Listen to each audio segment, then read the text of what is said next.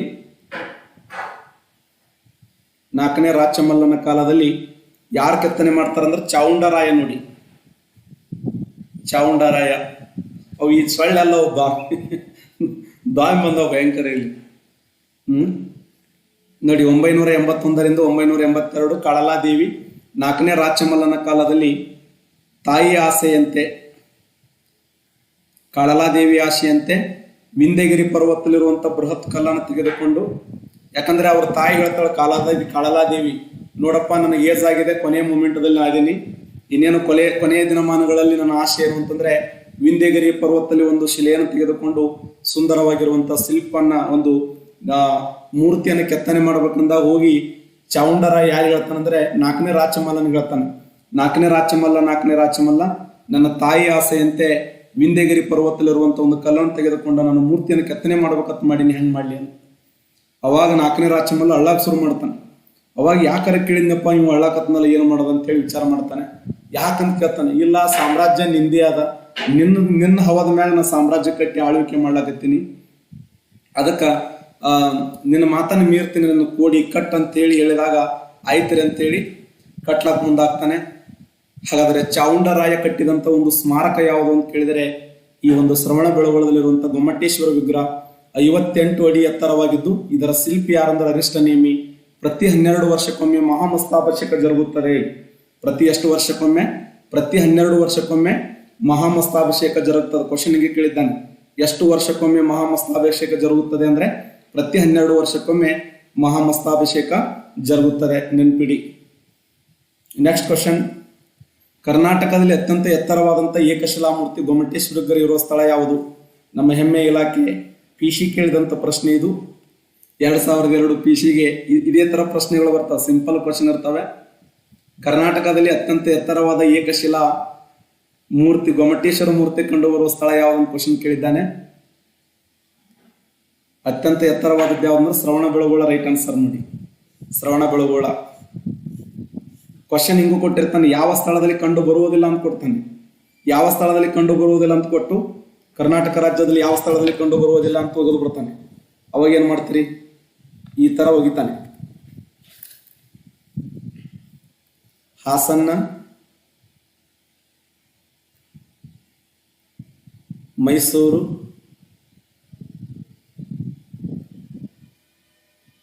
ದಕ್ಷಿಣ ಕನ್ನಡ,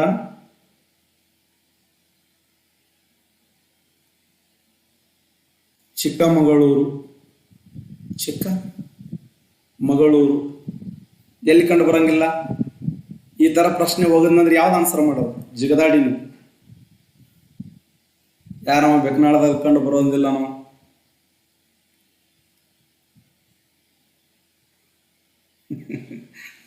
ಏನು ಆಗ್ತದ ಒಳಗೆಲ್ಲ ಇವು.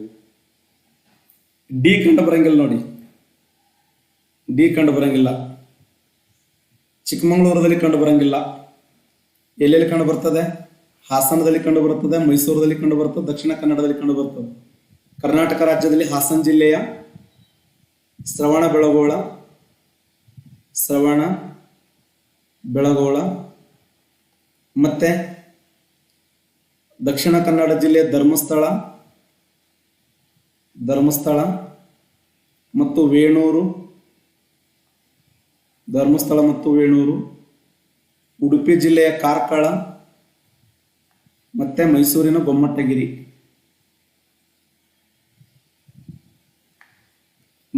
ಗೊಮ್ಮಟಗಿರಿ.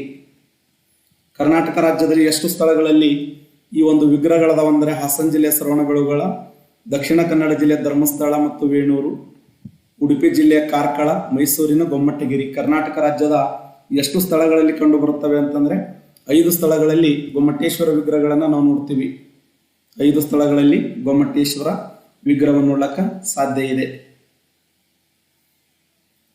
ಮೂಡಬಿದರಿಯನ್ನು ಏನಂತ ಕರೀತಾರೆ? ಜೈನರ ಕಾಶಿ ಅಂತ ಕರೀತಾರೆ. ಮೂಡಬಿದರಿಯನ್ನ ಜೈನರ ಕಾಶಿ. ಶ್ರವಣ ಬೆಳಗೊಳದ ವಿಗ್ರಹವನ್ನು ಕೆತ್ತಿಸಿದವರು ಯಾರು ಅಂತ ಕ್ವಶನ್ ಆಗಿದೆ. ಇದನ್ನು ಕೂಡ PC 2004ರಲ್ಲಿ ಕೇಳಿದಂಥ ಪ್ರಶ್ನೆ.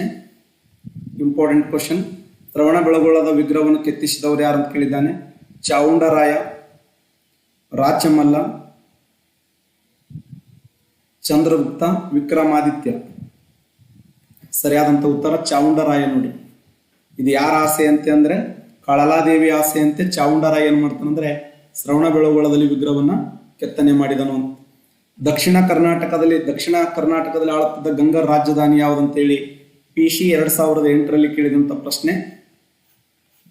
ಬದಾಮಿ, ಮೈಸೂರು, ಮಧುಗಿರಿ, ಕೋಲಾರ. ದಕ್ಷಿಣ ಕರ್ನಾಟಕದಲ್ಲಿ ಆಳುತ್ತಿದ್ದ ಗಂಗರ ರಾಜಧಾನಿ ಯಾವುದಂತೇಳಿ ಪ್ರಶ್ನೆ ಕೇಳಿದ್ದಾನೆ. ಬದಾಮಿ, ಮೈಸೂರು, ಮಧುಗಿರಿ, ಕೋಲಾರ. ಯಾವ್ದು ರೈಟ್ ಆನ್ಸರ್? ಸರಿಯಾಗಿರುವಂತ ಉತ್ತರ ಡಿ, ಕೋಲಾರ ರೈಟ್ ಆನ್ಸರ್ ನೋಡಿ. ಫಸ್ಟ್ ಕೋಲಾರ, ಅದಕ್ಕೆ ಕೋಲಾಲ ಅಂತ ಕರೀತಾರೆ. ಕೋಲಾರ, ಕೋಲಾಲ. ನಂತರ ಅನುಕ್ರಮವಾಗಿ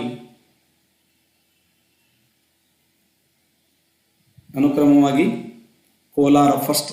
ದಕ್ಷಿಣ ಕರ್ನಾಟಕವನ್ನು ಆಳುತ್ತಿದ್ದ ಗಂಗರ ರಾಜಧಾನಿ ಯಾವುದಂದ್ರೆ ಕೋಲಾರ. PC 2012ರಲ್ಲಿ ಕೇಳಿದಂಥ ಪ್ರಶ್ನೆ. ಶ್ರವಣ ಬೆಳಗೊಳದ ಮಹಾಮಸ್ತಾಭಿಷೇಕ ವರ್ಷದಲ್ಲಿ 1 ಬಾರಿ ಎಷ್ಟು ವರ್ಷಗಳಿಗೊಮ್ಮೆ ಜರುಗುತ್ತದೆ? 6 ವರ್ಷ, 8 ವರ್ಷ, 12 ವರ್ಷ, 14 ವರ್ಷ. ಸರಿ, ಕರೆಕ್ಟ್ ಆನ್ಸರ್ ಮಾಡ್ತಾ ಇದ್ದೀರಿ. ಸಿ ರೈಟ್ ಆನ್ಸರ್ ನೋಡಿ. ಪ್ರತಿ 12 ವರ್ಷಕ್ಕೊಮ್ಮೆ ಮಹಾಮಸ್ತಾಭಿಷೇಕ ಜರುಗುತ್ತದೆ. ಪ್ರತಿ 12 ವರ್ಷಗಳಿಗೂ ಒಮ್ಮೆ ಮಹಾಮಸ್ತಾಭಿಷೇಕ ಜರುಗುತ್ತದೆ. ಕರ್ನಾಟಕದ ಯಾವ ಸ್ಥಳವು ಜೈನರ ಯಾತ್ರಾ ಸ್ಥಳವಾಗಿದೆ? ಬೇಲೂರು, ಶ್ರವಣ ಬೆಳಗೊಳ, ಶೋರಪುರ ಮತ್ತು ತುಮಕೂರು. ಇದು ವಾರ್ಡನ್ 2018ರಲ್ಲಿ ಕೇಳಿದಂಥ ಪ್ರಶ್ನೆ. ಕರೆಕ್ಟ್ ಆನ್ಸರ್ ಮಾಡಿ. ಕರ್ನಾಟಕದ ಯಾವ ಸ್ಥಳವು ಜೈನರ ಯಾತ್ರಾ ಸ್ಥಳವಾಗಿದೆ ಅಂತ ಕ್ವಶನ್ ಆಗಿದೆ. ಯಾವ ಸ್ಥಳ ಯಾತ್ರಾ ಸ್ಥಳವಾಗಿದೆ? ಶ್ರವಣ ಬೆಳಗೊಳ ರೈಟ್ ಆನ್ಸರ್ ನೋಡಿ. ಶ್ರವಣ ಬೆಳಗೊಳ ಇದೆಯಲ್ಲ, ಇದು ಜೈನರ ಯಾತ್ರಾ ಸ್ಥಳವಾಗಿದೆ. ಯಾಕಂದ್ರೆ ಶ್ರವಣ ಬೆಳಗೊಳವನ್ನು ಏನು ಕರೀತಾರೆ ಅಂದ್ರೆ ದಿಗಂಬರರ ಕಾಶಿ ಅಂತ ಕರೀತಾರೆ. ದಿಗಂಬರರ ಕಾಶಿ. ಶ್ವೇತಾಂಬರ ಕಾಶಿ ಅಂತಂದ್ರೆ ಮೌಂಟ್ ಅಬುವನ್ನ ಶ್ವೇತಾಂಬರ ಕಾಶಿ ಅಂತ ಕರೀತಾರೆ.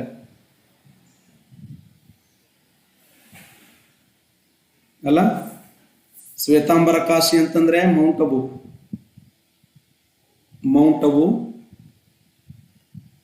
ಶ್ವೇತಾಂಬರ ಕಾಶಿ ಆದ್ರೆ ದಿಗಂಬರ ಕಾಶಿ ಅಂದ್ರೆ ಶ್ರವಣ ಬೆಳಗೊಳ ಅಂತ ಕರಿತೀವಿ.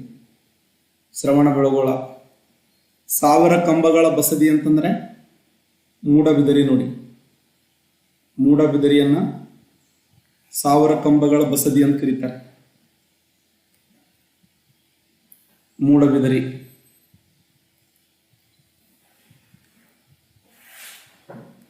ಯಾರು ಡೈಲಿ ನಿಮ್ಮ ಕ್ಲಾಸ್ ಕೇಳಿ ರಾತ್ರಿ ಮಕ್ಕೊಂಡ್ರು ಕನಸಿನಾಗ ಬಂದು ನೀವೇ ಪಾಠ ಹೇಳ್ತೀರಂತ. ಮಹಾವೀರ ಪೂಜಾರಿ ಹಂಗನ ಬರುತ್ತಪ್ಪ. ಎಸ್, 1000 ಕಂಬಗಳ ಬಸದಿ ಯಾವಂದ್ರೆ ಮೂಡಬಿದರಿ. ದಿಗಂಬರ ಕಾಶಿ ಅಂದ್ರೆ ಶ್ರವಣ ಬೆಳಗೊಳ. ಶ್ವೇತಾಂಬರ ಕಾಶಿ ಅಂದ್ರೆ ಮೌಂಟ್ ಅಬುವನ್ನ ಶ್ವೇತಾಂಬರ ಕಾಶಿ ಅಂತೇಳಿ ಕರೀತಾರೆ.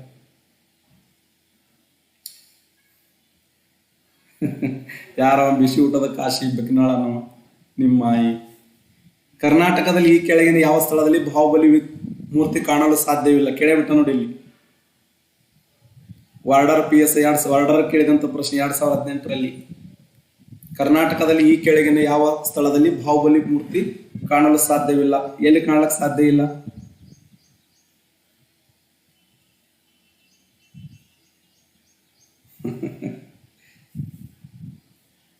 ಯಾವ ಸ್ಥಳದಲ್ಲಿ ಇಲ್ಲ? ಧರ್ಮಸ್ಥಳ, ಶ್ರವಣಬೆಳಗೊಳ, ಕಾರ್ಕಳ, ಉಡುಪಿ. ಉಡುಪಿಯಲ್ಲಿ ಇಲ್ಲ ನೋಡಿ. ಯಾಕೆ? ಉಡುಪಿ ಜಿಲ್ಲೆ ಕಾರ್ಕಳ ಕೊಟ್ಟಪಟ್ಟಣ ಡೈರೆಕ್ಟ್ ಟೌನ್. ಕಾರ್ಕಳದಲ್ಲಿದೆ, ಶ್ರವಣಬೆಳಗೊಳದಲ್ಲಿದೆ, ಧರ್ಮಸ್ಥಳದಲ್ಲಿದೆ. ಯಾವ ಸ್ಥಳದಲ್ಲಿ ಇಲ್ಲ ಅಂತಂದ್ರೆ ಉಡುಪಿಯಲ್ಲಿ ಇಲ್ಲ. ಉಡುಪಿಯಲ್ಲಿ ಧರ್ಮಸ್ಥಳ, ಶ್ರವಣಬೆಳಗೊಳ, ಕಾರ್ಕಳದಲ್ಲಿದೆ, ಗೊಮ್ಮಟಗಿರಿಯಲ್ಲಿದೆ. ಯಾವ ಸ್ಥಳದಲ್ಲಿ ಇಲ್ಲ ಅಂದ್ರೆ ಉಡುಪಿಯಲ್ಲಿ ಇಲ್ಲ. ಬೆಟ್ಟದ ಕ್ವಶನ್ ಇವು.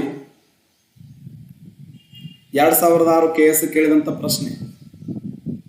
ಹರ್ಷನ ಮೇಲೆ ಚಾಲುಕ್ಯರ ಸಾಧಿಸಿದ ವಿಜಯವನ್ನು ಎಲ್ಲಿ ಹೇಳಲಾಗಿದೆ? ಹರ್ಷ ಚರಿತೆಯಲ್ಲಿ, ಅಲಹಾಬಾದ್ ಶಾಸನದಲ್ಲಿ, ಐಹೊಳೆ ಪ್ರಶಸ್ತಿಯಲ್ಲಿ, ಅಲ್ಮಿಡಿಯಲ್ಲಿ. ಎಲ್ಲಿ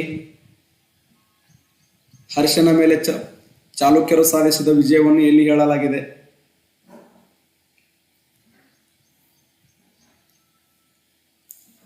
ಐಹೊಳೆ ಪ್ರಶಸ್ತಿಯಲ್ಲಿ ಹೇಳಲಾಗಿದೆ ನೋಡಿ. ಐಹೊಳೆ ಪ್ರಶಸ್ತಿ ನಿಮಗೆಲ್ಲ ಗೊತ್ತಿರಲಿ. ಇದು ಎಲ್ಲಿದೆ ಅಂತಂದ್ರೆ ಐಹೊಳೆಯಲ್ಲಿ ಒಂದು ದೇವಸ್ಥಾನ ಇದೆ, ಬೆಟ್ಟದ ಮೇಲೆ ಮೇಲುಗುಡಿ ಅಂತ ಕರೀತಾರೆ. ಆ ಮೇಲುಗುಡಿ ದೇವಸ್ಥಾನದ ಮೇಲೆ ಒಂದು ದೇವಸ್ಥಾನ ಇದೆ, ಮೇಲುಗುಡಿ. ಆ ಮೇಲುಗುಡಿ ದೇವಸ್ಥಾನ ಹೆಂಗಿದೆ ಅಂತಂದ್ರೆ ಈ ತರ ಇದೆ. ಅದು ನೀವು ಫಸ್ಟಿಗೆ ಐಹೊಳೆಗೆ ಎಂಟ್ರಿ ಕೊಟ್ರಂದ್ರೆ ಇದು ಐಹೊಳೆ ಸಿಟಿ, ಇದು ಸಮಸ್ತ ಐಹೊಳೆ ಸಿಟಿ. ಈ ತರ ಫಸ್ಟ್ ಎಂಟ್ರಿ ಕೊಡ್ತಾರೆ. ನೀವು ಎಂಟ್ರಿ ಕೊಟ್ಟ ಸಮಯದಲ್ಲಿ ಒಂದು ಗಿಡಗಳಿಗೆ ಬರ್ತವೆ, ಇಲ್ಲೆಲ್ಲ ಗಿಡಗಳು ಅದಾವೆ. ಇಲ್ಲಿ ಒಂದು ದೊಡ್ಡ ಸ್ಮಾರಕ, ಇದೆಲ್ಲ ತಿರುಗಾಡ್ಬೇಕು ನಾವೆಲ್ಲ ಇಲ್ಲಿ. ಇದಾದ್ಮೇಲೆ ನಿಧಾನವಾಗಿ ಈ ರೋಡ್ಲೆ ಹೋಗ್ತೀವಿ ನಾವು. ಈ ರೋಡ್ಲೆ ಹೋದೆವು ಅಂತಂದ್ರೆ ಇಲ್ಲಿ ಒಂದು ದೊಡ್ಡ ಗುಡ್ಡ ಅದ. ಆ ಗುಡ್ಡದ ಮೇಲೆ ಹತ್ತಿ ಹೋಗ್ಬೇಕು ನಾವು. ಹತ್ತಿ ಹೋದೆವು ಅಂದ್ರೆ ಇಲ್ಲಿ ದೇವಸ್ಥಾನ ಇದೆ, ಟೈಪ್ ದೇವಸ್ಥಾನ ಇದೆ. ಆ ದೇವಸ್ಥಾನದ ಇಲ್ಲಿದೆ ಅದು. ಇಲ್ಲೆಲ್ಲ ಇದ್ರ ಮ್ಯಾಗ ನಿಂತು ನೋಡ್ಬಿಟ್ಟು ಇಡೀ ಊರೇ ಕಾಣ್ತದ. ಇಡೀ ಸಮಸ್ತ ಊರು ಕಾಣ್ತದ. ಇಡೀ ಸಮಸ್ತ ಊರು ನೋಡಕ್ ಸಾಧ್ಯ ಇದೆ. ಇಲ್ಲಿದೆಯಲ್ಲ, ಇಲ್ಲಿ ಯಾವ ಶಾಸನ ಇದೆ ಅಂದ್ರೆ ಐಹೊಳೆ ಶಾಸನ. ಅದು ಯಾವ ಭಾಷೆಯಲ್ಲಿದೆ ಅಂತಂದ್ರೆ ಕುಂತು ಫೋಟೋ ತೆಗೆಸ್ಕೊಂಬಂದೇನೆ ನಿಮ್ಮ ಮಾಯಿ. ನೀವೆಲ್ಲ ಎಟ್ಟು ಆಡ್ತಾರದವ. ನೀನು ಬರ್ಬೇಕಲ್ಲಿ, ನಾವೇ ಕೂತಾರ ಅಲ್ಲಿ ಎಲ್ಲ ಬಂದು ಬಳಗಕ್ಕೆ ಊಟ ಪಟ್ಟು ಯಾರ ವ್ಯವಸ್ಥೆ ಮಾಡ್ಬೇಕದು. ನಾ ಇದ್ನೇ ನೀ ಇರ್ಬೇಕಲ್ಲಿ. ಇಲ್ಲಿ ಎಟ್ಟು ಆಡ್ತಾರದವ. ಏನು ಸುದ್ದಿ ಅಲ್ಲಿ ನೀವು. ಸರಿಯಾದಂತ ಉತ್ತರ ರೈಟ್ ಆನ್ಸರ್. ಆ ಒಂದು ಐಹೊಳೆ ಪ್ರಶಸ್ತಿ ವೆರಿ ಇಂಪಾರ್ಟೆಂಟ್ ನೋಡಿ. ಐಹೊಳೆ ಪ್ರಶಸ್ತಿ.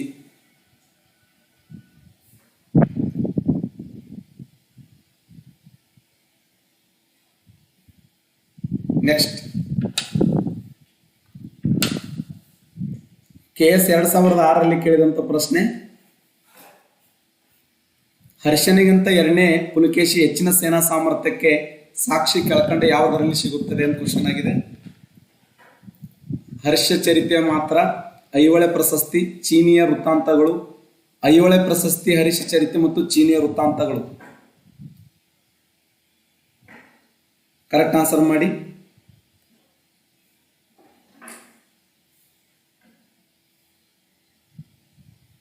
ಡಿನಾ? ಡಿ ಪಕ್ಕ ನೋಡಿ. ಐಹೊಳೆ ಪ್ರಶಸ್ತಿ, ಹರ್ಷ ಚರಿತ್ರೆ ಮತ್ತು ಚೀನಿಯ ವೃತ್ತಾಂತಗಳು ಸರಿಯಾದಂತ ಉತ್ತರ. ಐಹೊಳೆ ಪ್ರಶಸ್ತಿ, ಹರ್ಷ ಚರಿತ್ರೆ ಮತ್ತು ಚೀನಿಯ ವೃತ್ತಾಂತಗಳಿದೆಯಲ್ಲ, ಅದು ಸರಿಯಾಗಿರುವಂತ ಉತ್ತರ.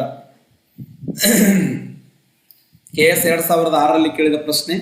ಬಾದಾಮಿಯ ಪ್ರಸಿದ್ಧ ಗುಹಾಂತರ ದೇವಾಲಯಗಳನ್ನು ಯಾರು ನಿರ್ಮಿಸಿದರು? ಕದಂಬರು, ಗಂಗರು, ಚಾಲುಕ್ಯರು, ರಾಷ್ಟ್ರಕೂಟರು. ಕರೆಕ್ಟ್ ಆನ್ಸರ್ ಮಾಡಿ.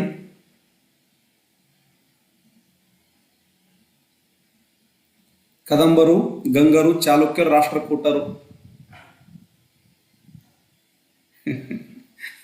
ಸರ ನೀವೇಕೆ ಒಲಿಂಪಿಕ್ಸ್ದಲ್ಲಿ ಕುಸ್ತಿ ಆಡಬಾರದು ಅಂತ ನಿಮ್ಮ ಮಾಯಿ. ಇಲ್ಲಿ ಪಾಠ ಯಾರು ಹೇಳ್ಬೇಕು? ಇಲ್ಲಿ ನಿನಗೆ ಎಲ್ಲಿ ಚಿಂತೆ ಆಗದ ಏನೋ ಸುದ್ದಿ. ಅದಕ್ಕೆ ನಾ SMS ಆನ್ ಮಾಡಲ್ಲ. ನೀವು ಹಿಂಗೆಲ್ಲ SMS ಹೋಗಿತ್ತೀರ ಅಂತೇಳಿ. ಬಾದಾಮಿಯ ಪ್ರಸಿದ್ಧ ಗುಹಾಂತರ ದೇವಾಲಯಗಳನ್ನು ಯಾರು ನಿಮ್ಗೆ ಆಕ್ಚುಲಿ ನಾನೇ ನಿಮ್ಮ ಮ್ಯಾಗ ಪ್ರಭಾವ ಬೀಳ್ತೀನಿ ಅಂತ ಅನ್ಕೋತೀನಿ ನಾನು. ನೀವೇ ನನ್ನ ಮ್ಯಾಗ ಪ್ರಭಾವ ಬೀರ್ತೀರಿ. ನಾ ಈ ಸ್ಥಾನ ಅನ್ಕೋತಿದ್ದೆ ನಾನೇ ನಿಮ್ಮ ಮೇಲೆ ಪ್ರಭಾವ ಬೀರ್ತೀನಿ, ನಾನೇ ನಿಮ್ಮ ಮೇಲೆ ಪ್ರಭಾವ. ಅಷ್ಟು ಮಂದಿ ಕೂಡಿ ನೀವೇ ನನ್ನ ಮ್ಯಾಗ ಪ್ರಭಾವ ಬೀರ್ತೀರಿ ವಾಪಸ್. ಬಾದಾಮಿಯ ಪ್ರಸಿದ್ಧ ಗುಹಾಂತರ ದೇವಾಲಯಗಳನ್ನ ಯಾರು ನಿರ್ಮಿಸಿದರು ಅಂತಂದ್ರೆ ಸರಿಯಾಗಿರುವಂತ ಉತ್ತರ ಬಾದಾಮಿ ಚಾಲುಕ್ಯ. ರೈಟ್ ಆನ್ಸರ್ ನೋಡಿ. ಬಾದಾಮಿ ಚಾಲುಕ್ಯರ ಕಾಲದಲ್ಲಿ ಎಷ್ಟು ಗುಹಾಂತರ ದೇವಾಲಯಗಳ ನಿರ್ಮಾಣ ಮಾಡಲಾಗಿದೆ ಅಂದ್ರೆ ಸರಿಸುಮಾರು 4 ಗುಹಾಂತರ ದೇವಾಲಯಗಳ ನಿರ್ಮಾಣ ಮಾಡಲಾಗಿದೆ. ಎಷ್ಟು ಗುಹಾಂತರ ದೇವಾಲಯಗಳು? 4. ಒಂದನೇದ್ದು ಶೈವ ಧರ್ಮ, ಎರಡನೇದ್ದು ವೈಷ್ಣವ ಧರ್ಮ, ಮೂರನೇದ್ದು ವೈಷ್ಣವ ಧರ್ಮ, ನಾಲ್ಕನೇದ್ದು ಜೈನ ಧರ್ಮಕ್ಕೆ ಸಂಬಂಧಪಟ್ಟಿದೆ. 1, 2, 3, 4. ಒಂದನೇದ್ದು ಶೈವ, ವೈಷ್ಣವ, ಜೈನ. Very important. ಒಂದನೇ ಗುಹಾಲಯ ನಿರ್ಮಾಣ ಮಾಡಿದವರು, ಎರಡನೇ ಗುಹಾಲಯ ನಿರ್ಮಾಣ ಮಾಡಿದವರು ಕೀರ್ತಿವರ್ಮ, ಮೂರನೇ ಗುಹಾಲಯ ನಿರ್ಮಾಣ ಮಾಡಿದವರು ಮಂಗಳೇಶಿ, ನಾಲ್ಕನೇ ಗುಹಾಲಯ ನಿರ್ಮಾಣ ಮಾಡಿದವರು ವಿನಯಾದಿತ್ಯ ಅಂತ. ಇವುಗಳಲ್ಲಿ ಅತಿ ದೊಡ್ಡ ಗುಹಾಲಯ ಅಂದ್ರೆ ಮೂರನೇ ಗುಹಾಲಯ. ಯಾವ ಗುಹಾಲಯದಲ್ಲಿ ಅಂದು ಮಾಡಿದಂಥ ಪೇಂಟಿಂಗ್ ಇವತ್ತಿಗೂ ನೋಡಕ್ ಸಾಧ್ಯ ಇದೆ ಅಂದ್ರೆ ಅದು ಮೂರನೇ ಗುಹಾಲಯದಲ್ಲಿ. ಮೂರನೇ ಗುಹಾಲಯದಲ್ಲಿ ಅಂದು ಮಾಡಿದ ಪೇಂಟಿಂಗ್ ಇವತ್ತಿಗೂ ನೋಡಕ್ ಸಾಧ್ಯ ಇದೆ. Very important. ಒಟ್ಟು 4 ಗುಹಾಲಯಗಳನ್ನ, ಬೃಹತ್ ಕಲ್ಲುಗಳನ್ನ ಕೊರೆದು ಆ ಕಲ್ಲುಗಳಲ್ಲಿ ಗುಹಾಲಯಗಳನ್ನ ನಿರ್ಮಾಣ ಮಾಡಲಾಗಿದೆ.